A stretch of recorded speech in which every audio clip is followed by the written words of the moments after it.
आज फिर मैं आपको एक कहानी सुनाता हूँ। कहानी का नाम है तितली का संघर्ष। तो एक बार एक आदमी को अपने गार्डन में टहलते हुए किसी टहनी से लटका हुआ एक तितली का छाता दिखाई पड़ा। अब हर रोज वो आदमी उसे देखने लगा और एक दिन उसने नोटिस किया कि उसे छत्ते में से एक छोटा सा छेद बन गया। उस दिन वो वहीं बैठ गया और घंटों उसे देखता रहा।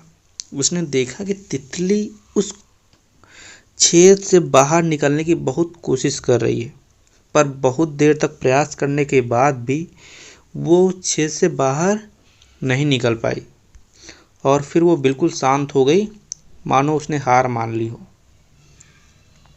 इसलिए उस आदमी ने निश्चय किया कि वो उस तितली की मदद करेगा। उसने एक कैंची उठाई और छत्ते की छेद को काट के बड़ा कर दिया ताकि वो तितली आसानी से बाहर निकल सके, और यही हुआ। तितली बिना किसी और संघर्ष के आसानी से बाहर निकल आई, पर उसका शरीर सूजा हुआ था और पंख सूखे हुए थे। वो आदमी तितली को ये सोचकर देखता रहा कि वो किसी भी वक्त अपने पंख फैलाकर उड़ने लगेगी, पर ऐसा कुछ भी नहीं हुआ। उसने इसके उलट बेचारी तितली कभी उड़ ही नहीं पाई और उसे अपनी बाकी की जिंदगी इधर उधर घसीटते हुए बितानी पड़ी।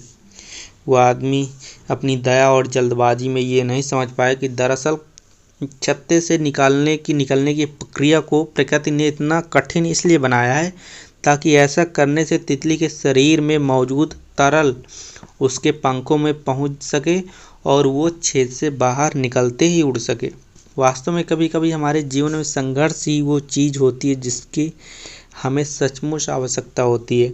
यदि हम बिना किसी स्ट्रगल के सब कुछ पाने लगे तो हम भी एक अपंग के समान हो जाएंगे।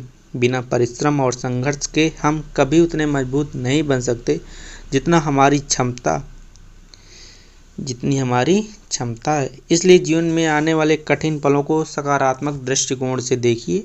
वो आपको कुछ ऐसा सिखा जाएंगे जो आपकी ज़िंदगी की उड़ान को पॉसिबल बना जाएंगे।